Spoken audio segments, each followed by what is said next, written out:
Discuss करने वाले हैं अक्टूबर 2022 और नवंबर 2022 एवं दिसंबर 2022 के कुछ उत्तराखंड के जो मुख्यतः करंट अफेयर हैं उनके बारे में हम यहाँ पे चर्चा करने वाले हैं। तो शुरू करते हैं पहली खबर से। स्वच्छ सर्वेक्षण 2022 में देहरादून नगर निगम को देश में 69वीं रैंक मिली। 2 अक्टूबर 2022 को देहरादून के मेयर सुनील उनियाल गामा ने स्वच्छ सर्वेक्षण 2022 के परिणामों की जानकारी देते हुए बताया कि उत्तराखंड के निकायों में पिछली बार की अपेक्षा अच्छा प्रदर्शन करते हुए देहरादून नगर निगम ने देश में 69वीं रैंक प्राप्त की। इसके कुछ मुख्य बिंदु देख लेते हैं। मेयर सुनील गामा ने बताया कि स्वच्छता रैंक में नगर निगम देहरादून का प्रदर्शन साल दर साल सुधर रहा है। बेहद सीमित संसाधनों के बाद भी देहरादून नगर निगम पिछली बार की तुलना में 13 अंकों की छलांग लगाते हुए उत्तराखंड के शहरों में प्रथम स्थान पर है। विदित है कि वर्ष 2021 में देहरादून की देश भर में 82वीं रैंक थी। अब की बार 13 अंकों की छलांग लगाते हुए इसने बेहतर प्रदर्शन किया, जबकि 2019 में देहरादून नगर निगम देश भर में 384वें स्थान पर था और 2020 में 124वें स्थान पर एवं 2021 में यह 84वें स्थान पर था एवं 2022 में यह 69वें स्थान पर है। हिमालय राज्यों में गौरतलब हो कि हिमालय राज्यों में गार्बेज फ्री सिटी में देहरादून नगर निगम देश भर में एकमात्र शहर रहा। पूरे हिमालय राज्यों में केवल दून शहर ही ऐसा है जो देश भर के गार्बेज सिटी शहरों में शामिल हुआ है। देहरादून को इसमें 3 स्टार मिले हैं। अब रुक करते हैं हमारी दूसरी मुख्य खबर का। पर्यटन मंत्री ने किया जॉर्ज एवरेस्ट से हिमालय दर्शन सेवा का शुभारंभ। 3 अक्टूबर 2022 को प्रदेश के पर्यटन मंत्री श्री सतपाल महाराज ने मसूरी के जॉर्ज एवरेस्ट से हिमालय दर्शन सेवा का विधिवत रूप से उद्घाटन किया। 1 सप्ताह के ट्रायल के बाद हिमालय दर्शन सेवा का शुभारंभ किया गया है। अब रुक करते हैं एक और मुख्य खबर की ओर। उत्तराखंड में पीएम आवास योजना के तर्ज पर संचालित होगी अटल आवास योजना। 10 अक्टूबर 2022 को उत्तराखंड के समाज कल्याण मंत्री चंदन रामदास ने राज्य में समाज कल्याण विभाग के अंतर्गत अनुसूचित जाति के लिए अटल आवास योजना को अब प्रधानमंत्री आवास योजना की तर्ज पर संचालित करने के निर्देश अधिकारियों को दिए। समाज कल्याण मंत्री चंदन रामदास ने बताया कि पूर्व में बंद हो चुकी इस योजना में प्रति लाभार्थी भवन निर्माण के लिए दी जाने वाली 38,000 रुपये की आर्थिक सहायता काफ़ी कम थी, जबकि प्रधानमंत्री आवास योजना में 1,30,000 रुपये की राशि देने का प्रावधान है। खबर की ओर। खबर कुछ इस प्रकार से है। उत्तराखंड में उच्च शिक्षा में शैक्षणिक सत्र 2022-23 के लिए राष्ट्रीय शिक्षा नीति 2020 का हुआ शुभारंभ। राष्ट्रीय शिक्षा नीति 2020 यानी न्यू एजुकेशन पॉलिसी 2020। आइए कुछ मुख्य बिंदु इस न्यूज से रिलेटेड देख लेते हैं। 16 अक्टूबर 2022 को केंद्रीय शिक्षा मंत्री धर्मेंद्र प्रधान एवं उत्तराखंड के मुख्यमंत्री श्री पुष्कर सिंह धामी ने राज्य में मुख्यमंत्री आवास स्थित मुख्य सेवक सदन में उच्च शिक्षा में शैक्षणिक सत्र 2022-23 के लिए राष्ट्रीय शिक्षा नीति 2020 का शुभारंभ किया। केंद्रीय शिक्षा मंत्री धर्मेंद्र प्रधान ने बताया कि देश में सबसे पहले राष्ट्रीय शिक्षा नीति 2020 को लागू करने के लिए उत्तराखंड ने उच्च शिक्षा में इसका शुभारंभ कर दिया है। आपको विदित हो कि बाल वाटिका से प्रारंभिक शिक्षा में उत्तराखंड ने ही इसकी सबसे पहले शुरुआत की थी। उसके बाद एक और मुख्य खबर है। जमरानी बांध निर्माण परियोजना प्रधानमंत्री कृषि सिंचाई योजना में हुई शामिल। 18 अक्टूबर 2022 को उत्तराखंड के सिंचाई सचिव हरिचंद्र सिंहवाल ने बताया कि जल संस्थान के केंद्रीय सचिव की अध्यक्षता एवं नीति आयोग व केंद्रीय जल आयोग के अधिकारियों की बैठक में जमरानी बांध परियोजना के प्रधानमंत्री कृषि सिंचाई योजना में शामिल किए जाने पर स्वीकृति प्रदान की गई। सिंचाई सचिव हरिचंद्र सिंहवाल ने बताया कि उत्तराखंड के नैनीताल जिले में काठगोदाम से 10 किलोमीटर अपस्ट्रीम में गोला नदी पर जमरानी बांध 150.6 मीटर की ऊंचाई का निर्माण करके इसे प्रधानमंत्री कृषि सिंचाई योजना में शामिल किया जाएगा। जमरानी बांध परियोजना को वर्ष 2027 तक पूरा करने का लक्ष्य रखा गया है। इसके तहत 57,065 हेक्टेयर अतिरिक्त सिंचाई के साथ साथ हल्द्वानी शहर को वर्ष 2055 तक 42 MCM पेयजल उपलब्ध कराए जाने की व्यवस्था है। परियोजना से हर साल 63 मिलियन यूनिट बिजली पैदा होगी। अब रुक करते हैं एक अन्य महत्वपूर्ण घटना चक्र की ओर। पिंडारी ग्लेशियर और बागची बुग्याल ट्रैक ऑफ द ईयर घोषित। गौरतलब हो कि 19 अक्टूबर 2022 को उत्तराखंड पर्यटन विकास परिषद यानी UTDB की ओर से बागेश्वर जिले के पिंडारी ग्लेशियर और चमोली जिले के बागची बुग्याल को ट्रैक ऑफ द ईयर घोषित किया गया।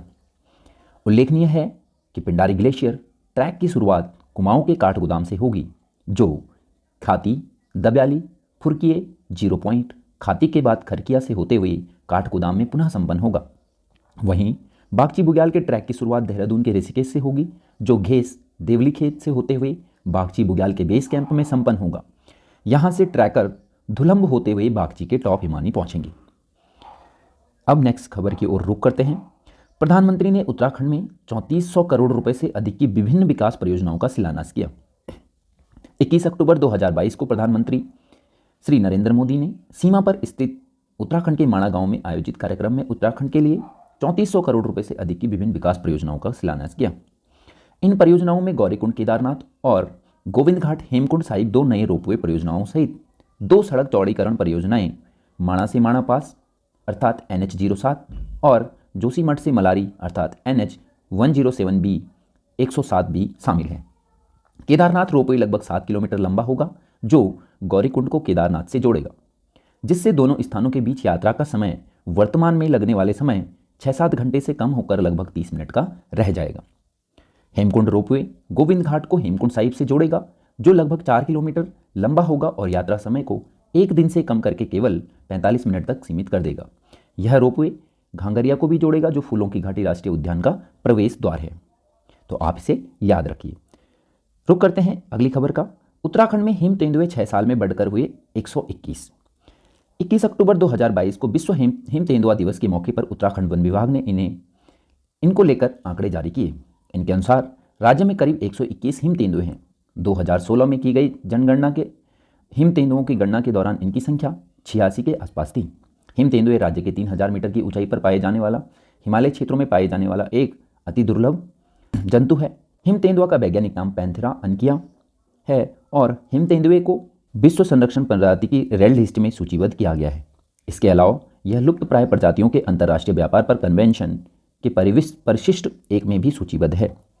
यह भारतीय वन्यजीव संरक्षण अधिनियम 1972 की अनुसूची 1 में सूचीबद्ध है। तो आप इसे याद रखिए। अब आते हैं एक और मुख्य खबर की ओर। लैंसडॉन का नाम बदलकर कालोडांडा का प्रस्ताव। हाल ही में उत्तराखंड के पौड़ी जिले में स्थित 132 साल पुराने लैंसडॉन छावनी ने लैंसडॉन का नाम कालोडांडा यानी कि काले बादलों से घिरा हुआ पहाड़ रखने का प्रस्ताव रक्षा मंत्रालय को भेजा है। रक्षा मंत्रालय के आर्मी हेडक्वार्टर में सब एरिया उत्तराखंड से ब्रिटिश काल में छावनी क्षेत्रों की सड़कों, स्कूलों, संस्थानों, नगरों और उपनगरों के रखे नामों को बदलने के लिए प्रस्ताव मांगे हैं। गौरतलब है कि 1886 में गढ़वाल रेजिमेंट की स्थापना हुई थी। 5 मई 1887 को लेख कर्नल मेरविन के नेतृत्व में अल्मोड़ा में बनी पहली गढ़वाल रेजिमेंट की पलटन 4 नवंबर 1887 को लैंसडॉन पहुंची थी। उस समय लैंसडॉन को कालोडांडा कहा जाता था। 21 सितंबर 1890 को तत्कालीन वायसराय लॉर्ड लैंसडॉन के नाम पर इसका नाम लैंसडॉन रखा गया था। अब अन्य खबर की ओर रुख करते हैं। उत्तराखंड की 10 महिलाओं को मिलेगा नंदा देवी वीरता सम्मान। 30 अक्टूबर 2022 को उत्तराखंड विधानसभा अध्यक्ष ऋतु खंडूड़ी भूषण की अध्यक्षता में गठित चयन समिति ने वीरता और साहस दिखाने वाली राज्य की 10 महिलाओं को नंदा देवी वीरता सम्मान प्रदान किए जाने की घोषणा की। उल्लेखनीय है कि श्री नंदा देवी राज्यात पूर्व पीठिका समिति की ओर से हर साल अलग अलग क्षेत्रों में उत्कृष्ट कार्य करने वाली महिलाओं को सम्मानित करने के लिए यह पुरस्कार दिया जाता है।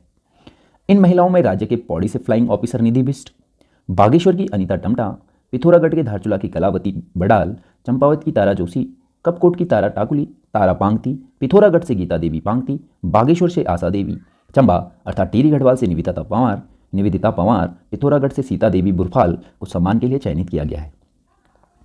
एक और खबर की ओर रुख करते हैं। नमामि गंगे और पतंजलि के बीच अनुबंध। 31 अक्टूबर 2022 को उत्तराखंड के हरिद्वार जिले में पतंजलि ऑर्गेनिक रिसर्च इंस्टीट्यूट और राष्ट्रीय स्वच्छ गंगा मिशन की ओर से आयोजित गंगा बेसिन क्षेत्र में प्राकृतिक कृषि कार्यक्रम के अवसर पर प्राकृतिक खेती से किसानों की आय बढ़ाने के लिए नमामि गंगे और पतंजलि के बीच अनुबंध हुआ है। अगली खबर है, स्कूली शिक्षा में उत्तराखंड को देश भर में मिला 35वां स्थान।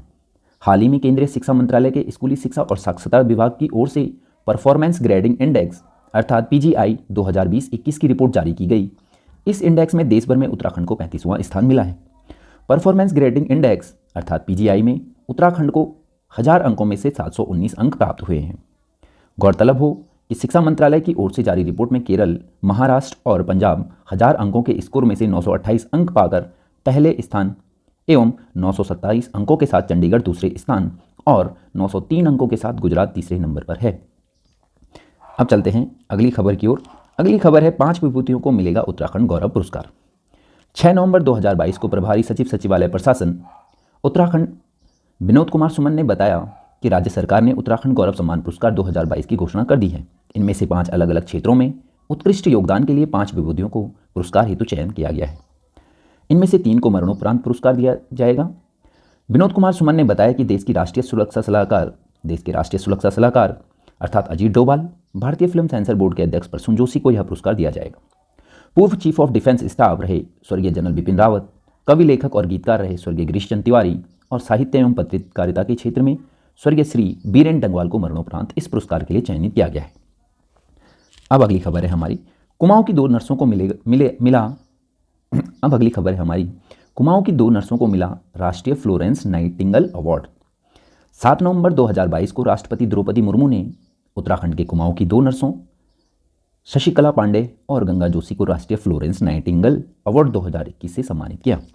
नैनीताल के बीडी पांडे अस्पताल में तैनात शशिकला पांडे को यह सम्मान उनकी ओर से मरीजों के प्रति समर्पण और निस्वार्थ भाव सेवा के लिए दिया गया है।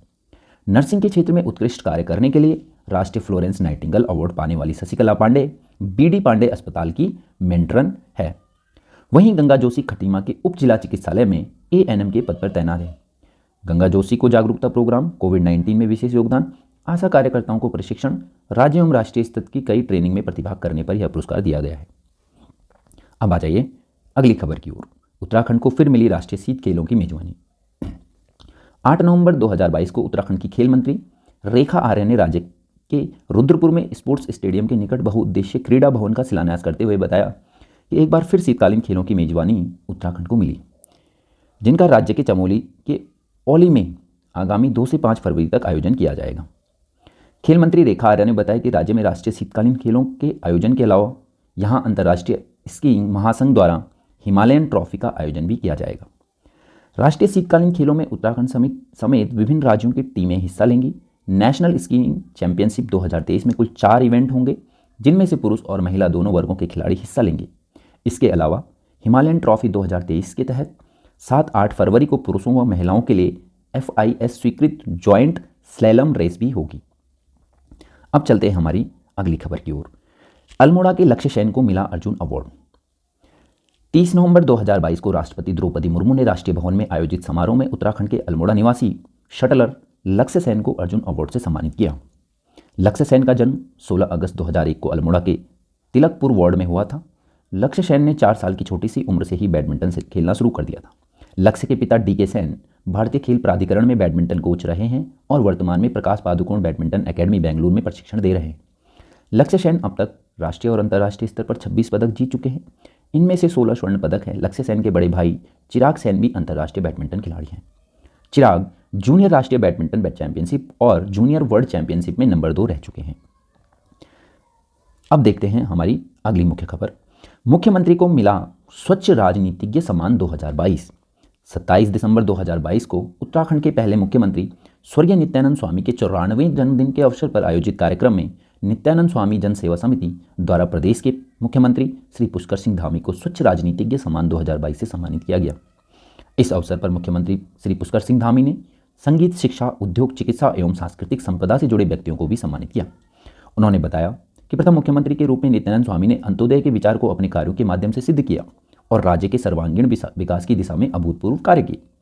कार्यक्रम में मुख्यमंत्री ने पद्मश्री बसंती बिष्ट, जितेंद्र जोशी, हरेंद्र कुमार गर्ग, डॉक्टर DM काला, प्रेम हिंगवाल को सम्मानित किया। उत्तराखंड गौरव सम्मान रस्किन बॉन्ड एवं प्रसून जोशी को दिया गया है। प्रदेश में 1000 गांव बनेंगे सोलर ग्राम। अगली खबर है हमारी, प्रदेश में 1000 गांव बनेंगे सोलर ग्राम। 22 दिसंबर 2022 को उत्तराखंड की ऊर्जा सचिव R मीनाक्षी सुंदरम ने बताया कि प्रदेश में नई सौर ऊर्जा नीति बन रही है, जो 14 जनवरी को मकर संक्रांति के अवसर पर लागू हो जाएगी। इसके अंतर्गत 1000 गांवों को सोलर गांव घोषित किया जाएगा। ऊर्जा सचिव R मीनाक्षी सुंदरम ने बताया कि प्रदेश सरकार राज्य में सूरज की रोशनी से सबसे ज़्यादा समय लवरेज रहने वाले गाँव में बिजली पैदा करेगी। Uttarakhand renewable energy development agency अर्थात उरेडा की टीम हर जिले में ऐसे गाँवों को चिन्हित कर रही है जहाँ सूरज की रोशनी अधिकतम समय रहती है। ऐसे 1000 गाँवों को चिन्हीकृत कर उन्हें सोलर ग्राम बनाया जाएगा। जो भी गांव सोलर ग्राम घोषित होंगे वहां सोलर प्रोजेक्ट लगाने वालों को सरकार विशेष रियायतें देगी। उन गांवों में होने वाली बिजली उत्पादन को ग्रिड तक ले जाने के लिए भी खास कार्य योजना बनाई जाएगी। इससे 2000 मेगावाट से अधिक बिजली उत्पादन की राह आसान हो जाएगी। अगली खबर है हमारी, रायपुर और हल्द्वानी कॉलेज में सबसे पहले शुरू होगी जियो फेंसिंग हाजिरी। 18 दिसंबर 2022 को मीडिया से मिली जानकारी के अनुसार उत्तराखंड में सबसे पहले जियो फेंसिंग से हाजिरी देहरादून के रायपुर पीजी कॉलेज और हल्द्वानी के एमबी पीजी कॉलेज में शुरू होगी। प्रदेश उच्च शिक्षा निदेशालय से इस संबंध में आदेश जारी कर दिए हैं। प्रदेश के तमाम दुर्गम इलाकों तक के डिग्री कॉलेजों में बायोमेट्रिक या रजिस्टर पर हाजिरी हमेशा से ही विवादों में रही है। कहीं बायोमेट्रिक मशीनें काम नहीं करती तो कहीं रजिस्टर पर बाद में प्रोफेसर एक साथ हाजिरी लगा देते थे। छात्रों की हाजिरी अभी तक केवल रजिस्टर पर ही होती आई है। इसमें बदलाव करने के लिए ही प्रदेश सरकार ने जियो फेंसिंग से हाजिरी की कवायद शुरू की है। इसके तहत जो भी शिक्षक या छात्र कॉलेज परिसर में प्रवेश करेगा तो उसके मोबाइल से ही उसकी हाजिरी लग जाएगी। इसके लिए मोबाइल जियो फेंसिंग के दायरे में आना जरूरी है। पायलट प्रोजेक्ट के तौर पर यह शुरुआत देहरादून के मालदेवता रायपुर स्थित राजकीय पीजी कॉलेज और हल्द्वानी स्थित एमबी पीजी कॉलेज में होगी। यहाँ जल्द ही पायलट प्रोजेक्ट शुरू होने जा रहा है।